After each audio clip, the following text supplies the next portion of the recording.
CRT 설립을 서둘러야 하는 그 이유라는 내용인데요. CRT, Charitable Remainder Trust죠. Charitable Trust예요. 안녕하세요. 저는 50대 후반의 캘리포니아 거주자이고 CRT에 관심이 있습니다. 지금 부담하고 있는 소득세도 줄이고 향후 안정적인 은퇴 소득을 확보하기 위해서인데요. 그래서 현재 거주하고 있는 집이 있는데 가격이 많이 올라서 이걸 팔고 자산을 다른 곳에 투자해서 은퇴 소득을 얻으려고 합니다. 이미 관심을 보이는 구매자가 있는 상황인데 이 부동산을 CRT를 만들어서 여기에 넣고 매각을 하면 양도세를 안 내는 게 맞죠? 조언 부탁드립니다. 라는 그런 말씀이에요. 홍길동 씨라고 하겠습니다. 늘 그렇듯이 이 CRT, Charitable Remainder Trust에 대해 설명을 드려야 될 텐데 일단 이분이 원하시는 거는 지금 본인이 살고 있는 집이 있는데 가치가 많이 올랐다. 그래서 이거를 팔아서 뭐 다운사이징을 하겠다는 그런 뜻일 수도 있겠고 아무튼 이걸 팔아서 좀 안정적인 은퇴소득을 얻는데 다시 투자하고 그걸로 이제 내가 은퇴소득으로 받고 싶은데 가격이 많이 올랐으니까 양도세가 걱정된다라는 그런 얘기인데요. 그럼 이제 CRT 일반에 대한 설명을 먼저 해볼게요. CRT는 여러 차례 말씀을 드렸습니다만 트러스트의 일종입니다. 트러스트를 설립하면 결국은 내가 트러스티로서 그 트러스트를 관리하는데 이게 자선기관, 체리터블 트러스트가 되는 이유는 이 트러스트를 운영해서 일정 기간 동안 대체로 이제 설립자의 뭐 라이프타임 동안이 될 텐데 이제 베네피셔리가 본인이 된다는 거죠. 내가 자산을 트러스트에 넣고 이걸 굴려서 나오는 어떤 그 가치의 상승분에 있어서 전체 가치의 일부만큼은 내가 라이프타임 동안에 내가 가져간다라는 거죠. 그 혜택을. 그리고 나서 이걸 스플릿 인트레스트라고 부르는 이유가 뭐냐면 일정 기간 동안에는 내가 가져가지만 내 사후에는 최종적인 베네핏에 대해서 남는 자산의 가치에 대해서는 리메인더 인트레스트라고 할 텐데 또는 이걸 얼티밋 베네피셔리에 대한 인트레스트라고 하는데 그 남는 그 기간이 끝나고 난 나머지에 대해서는 자선기관에 이 혜택을 주겠다라고 약속을 한다라는 거죠. 그래서 이 트러스트 자체가 자선기관으로서 이 여러 가지 세제상의 혜택을 받는 그런 그 자선기관으로 인정을 받게 된다라는 거죠. 그렇게 되면 이제 이러한 성격의 트러스트를 설립함으로써 이 트러스트의 자산을 이전하는 것 자체가 자선기관에 내가 해당 자산을 옮기는 거니까 내가 옮기는 자산의 일부만큼은 자선기관 공제로서 이 Charitable Contribution Deduction을 받을 수 있다는 것이고요. 또 그 다음으로는 자산을 이전한 뒤에 그렇죠? 자산이 옮겨진 뒤에 자산을 매각했을 때에는 이 트러스트 자체가 자선기관, 면세기관이기 때문에 이 해당 자산의 매각과 관련해서 발생하는 양도 차익이 비과세된다라는 그런 얘기고요. 뿐만 아니라 여기에 현금화된 자산을 다른 데 또 투자해가지고 벌어들이는 소득도 이 트러스트가 면세기관이기 때문에 비과세된다라는 그런 얘기죠. 그리고 나서 물론 트러스트로부터 앞서 말씀드린 것처럼 대체로 이제 나의 라이프타임 동안에 받는 그 자산은 연금 성격의 이 자산일 텐데 이건 이제 소득을 받는 만큼은 과세가 되겠으나 그럼에도 불구하고 전체 이 CRT가 제공하는 세제상의 혜택을 활용하면 감안하면 이건 굉장히 큰 혜택을 얻게 된다는 그런 얘기예요. 그래서 결국은 CRT의 요지는 내가 가치가 많이 오른 자산을 그냥 팔 경우에는 세금이 많이 나오니 이걸 CRT에 넣고 나서 매각하고 뭐 진행을 하면 첫째 뭐 기부금 공제도 받고 이후에 자산 매각에 있어서 세금도 안 내고 그리고 또 그 해당 매각된 자산을 투자하면서 버는 그 소득도 비과세이면서 또 뭐 여러 가지 절세를 달성하고 등등 좋은 게 많다. 물론 여기에 더 나아가서 공공 목적의 자선 목적의 이런 유산도 레거시도 남길 수 있다는 거고요. 그래서 이런 내용이 좀 길게 설명을 드렸습니다만 더 자세한 그 구체적인 사항에 대해서는요. 관련 영상 링크 있으니까 참조해 보시고요. 그리고 특히 이게 실제로 과세면에서 얼마나 큰 어떤 혜택을 주는지에 대한 영상도 있으니까 살펴보시면 좋겠습니다. 그럼 다시 이제 홍길동 씨로 가면요. 홍길동 씨가 원했던 것은 살고 있는 집을 트러스트 CRT에 넣고요. 그 집을 CRT로 하여금 매각하게 한다. 그리고 그 매각액을 다른 데 투자하면서 소득도 비과세로 얻고 그리고 나는 은퇴 소득을 배당 소득의 형태로 매년 받겠다라는 거죠. 물론 이 배당 소득은 과세되지만 그럼에도 훨씬 유리하겠다. 앞서 말씀드린 자선기관 공제, 양도세 비과세, 그 이후에 투자소득 비과세. Everything seems so good. 뭐 이렇게 되는 거잖아요. 근데 여기서 문제가 있을 수 있다라는 거예요. 뭐냐면 좀 살펴볼게요.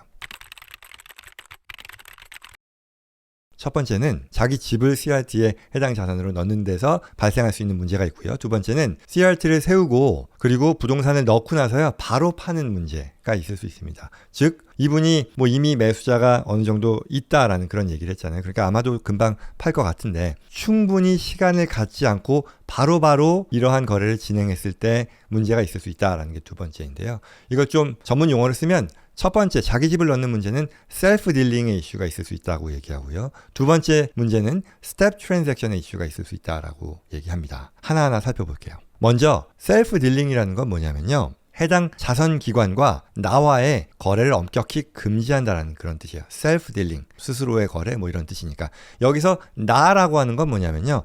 해당 자선기관에 영향력이 있는 사람을 말합니다. 예컨대 내가 지금 트러스트를 자선기관으로 세웠으니까요. 트러스트의 설립자, 나 당연히 여기 해당이 될 것이고요. 또는 뭐 자선기관이라고 하면 설립자뿐만 아니라 이걸 운영하는 임직원들 또한 해당이 될 겁니다. 말하자면 이 해당 자선기관과 어떤 형태로든 연관이 있는 사람이라고 보면 될 텐데 이런 경우가 있어요. 이런 어떤 그 나에 해당이 되는 연관이 있는 사람들은 이 자선기관과 거래를 하면 안 된다라고 얘기해요.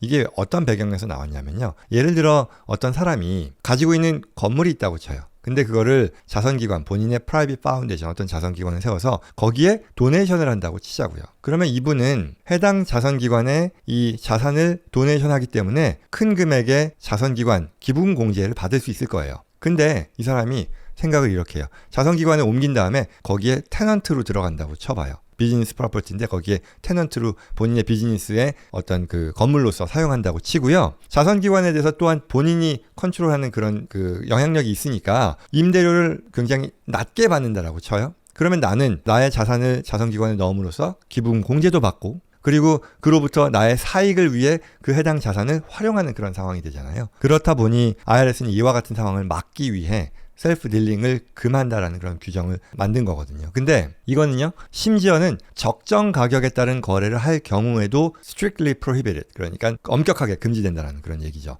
예컨대 앞서 말씀드렸던 사례에서도 이게 만약에 적정 가격에 따라 그 비즈니스 프로퍼티, 프라이빗 파운데이션이 갖고 있는 프로퍼티를 내가 임대료를 내고 적정하게 그렇게 사용한다 해도 그건 안 된다라는 그런 얘기예요. 그러면 앞선 홍길동 씨의 경우는 이게 도대체 왜 자기 집을 넣는 게 셀프 딜링의 문제가 있을 수 있겠느냐라고 한다면요. 이거겠죠. 내가 살고 있는 집을 CRT에 넣게 되면 내가 거기 계속 살게 되는 거잖아요.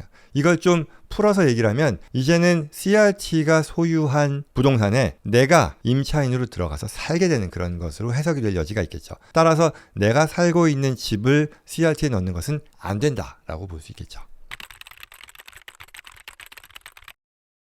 자, 그럼 두 번째로요. 이 스텝 트랜잭션이라는 걸 얘기했잖아요. 그러니 이건 뭐였냐면 CRT를 세우고 부동산을 넣고 바로바로 파는 바로바로 이런 일련의 거래들을 진행했을 때의 문제라는 건데요. 배경은요. 이런 게 있습니다. 미국뿐만 아니라 한국도 그런 철학, 세법상의 철학이 있을 텐데요. 어떤 거래는, 모든 거래는요. 절세 또는 뭐 세금을 피하기 위한 목적으로 만들어져서는 안 된다라는 얘기예요. 모든 거래는 이 non-tax oriented 된 어떤 비즈니스 퍼포스가 있어야 된다는 거죠. 절세만을 목적으로 한 거래는 과세 당국이 불이할 수 있다는 그런 컨셉이에요. 그래서 여기서 이제 스텝 트랜잭션을 어떻게 해석하냐면 첫째, 과세를 피할 목적으로 둘째, 두 가지 이상의 어떤 독립적인 거래를 연달아 진행할 경우에는 셋째, 하나의 거래로 간주하고 이러한 거래에 대해서 얻을 수 있는 절세 효과를 불이한다라는 그런 뜻이 되는 거죠. 그래서 이 경우에 어떻게 해석이 되겠느냐. 홍길동 씨의 경우는요. 원래부터 팔 집이잖아요. 팔려고 했던 집이죠. 근데 여기서의 양도세를 피할 목적으로 CRT를 세워서 거기에 그 집 부동산을 넣고 CRT로 하여금 바로 팔게 한다. 절세의 목적으로. 이게 스텝 트랜잭션으로 간주될 리스크가 있다는 그런 얘기예요. 사실 저는 개인적으로는 이 스텝 트랜잭션이라는 것의 어떤 기본적인 컨셉에 대해서는 뭐 이해하고 그럴 수 있겠구나 하는데 그럼에도 불구하고 이걸 CRT에 적용하는 거는 말이 안 된다고 생각은 해요. 왜냐하면 CRT 자체라는 게 뭐 워낙에 명백하게 이러한 세제상의 혜택을 주기 위함 주는 것에 대한 대가로서 뭐 체리티의 성격을 인정해주고 뭐 이런 것들이 있는데 그럼에도 제가 뭐 기술적인 내용을 더 얘기할 필요는 없겠고요. 왜냐하면 법은 법이니까요. 그래서 이러한 일련의 거래가 CRT에 있어서도 스텝 트랜잭션으로 간주돼서 문제될 여지가 있다라는 얘기를 하는 거죠. 자, 그러면 이걸 해결하는 해결 방안이 뭐냐라고 했을 때요. 우선 첫 번째 그 셀프 딜링의 문제는 어떻게 해결하느냐. 홍길동 씨가 살고 있는 집을 CRT에 넣으면 안 되는 거잖아요. 그러면 해결 방안은 뭐냐면요. 본인이 거주하는 그 부동산을 CRT에 넣기 전에 집에서 나와야겠죠. 내가 거주하는 집이 아니어야 된다는 거죠. 그리고 맞물려서 내가 다른 곳에 살고 있다는 그런 증거가 있어야 되겠습니다. 가능하다면 그 해당 부동산을요, 임대 부동산으로 더 돌리면 좋겠는데요. 뭐 그건 안 되더라도 내가 거기가 아닌 다른 곳에 살고 있다는 것을 만들어 놓는 게 필요하겠고요. 그리고 두 번째, 이 스텝 트랜잭션에 대해서는요, 이게 조금 애매한데요. 충분한 시간을 두고 부동산을 팔기 전에 CRT로 옮겨 놔야 한다라는 그런 얘기예요. 근데 해당 부동산을 옮겨서 CRT로 하여금 파는 건데 이 거래에 있어서 텀이 충분히 있어야 된다라는 건데요. 이게 도대체 얼마만큼의 기간이냐라고 하면 절대적으로 얘기할 수 있는 그런 성격은 아니고 여러 판례나 이 룰링이라고 하죠. 이 정부의 입장을 해석한 그런 자료들에 따르면요. 이런 거라고 하는 거죠. 부동산과 관련해서는 부동산을 우리가 팔겠습니다라는 그런 공고를 내잖아요. 그리고 나서 이제 뭐 팔죠. 그리고 또 에스크로가 열리고 할 텐데 그 전에 해야겠다. 공고를 내기 전에 이 해당 자산을 CRT에 세워서 옮겨야겠다. 그리고 최소한 이 실제 이 부동산이 팔리는 그 에스크로가 열리기 전에 거래가 개시되기 전에 CRT에 옮겨져야겠다라는 그런 게 여러 룰링에 따른 해석이다라고 합니다. 따라서 앞선 사례에서 홍길동 씨는요. 사는 집에서 나와야 되겠고요. 그리고 이걸 매물로 내놓기 전에 트러스트로 넣는 것이 좋겠다라는 게 답이 되겠죠. 자, 여기까지 답인데요. 이러한 거래를 통해서 이러한 사례를 통한 레슨이라면요. CRT는요. 굉장히 효과적인 절세에 유리한 거래입니다. 따라서 특히 이 highly appreciated 자산, 그러니까 가치가 많이 올라간 자산을 보유하고 있으면서 이걸 팔아서 다른 투자로 옮기면서 또 여러 가지 안정적인 소득을 얻겠다라는 사람들이 양도세가 대신에 걱정되잖아요. 이런 분들, 이런 투자자들이 고려할 만한 좋은 옵션이지만 CRT는 위에 얘기했던 그 스텝 트랜잭션, 셀프 딜링이라는 것을 감안해서 텍스 플래닝을 진행할 때 이 스텝 트랜잭션으로 간주되지 않도록 간주될 위험에서 대비해야 된다. 바꿔 말하면 이것은 빨리 해 놓아야 한다라는 그런 레슨을 말씀드릴 수 있겠어요. 나중에 내가 이걸 뭐 그때 쓸 때 해야지라고 하면 그건 안 된다는 건데요. 예컨대 이런 케이스가 있었어요. 뭐냐면 앞서 홍길동 씨의 경우도 그렇지만 어떤 분이 내가 평생 동안 읽어놓은 비즈니스를 매각하려고 그래요. 그래서 이제 은퇴소득을 가지고 따로 투자해가지고 은퇴소득을 마련하려는 건데 이제 CRT를 써서요. 즉 이 본인이 가지고 있는 비즈니스 지분을 CRT에 넣어서 그걸 CRT로 하여금 팔게 함으로써 양도세도 줄이고 뭐 등등등등 하려는 어떤 전형적인 CRT 혜택을 누리려 하는 그런 분일 텐데 아직 매각하려는 그 비즈니스의 매각 시기가 확정되지 않아서 CRT 설립을 좀 미루고 있다라는 그런 얘기를 하는 경우가 있는데요. 실제 사실 이건 저희 고객 케이스입니다만 이러면 안 된다는 거죠. 왜냐하면 스텝 트랜잭션의 여지가 있으니 이런 경우 빨리 진행해야 된다. 그런 내용이었습니다. 뭐 CRT에 대한 홍길동 씨 사례를 통해서 이러이러한 부분을 주의해야 된다는 그런 내용 다뤄봤습니다.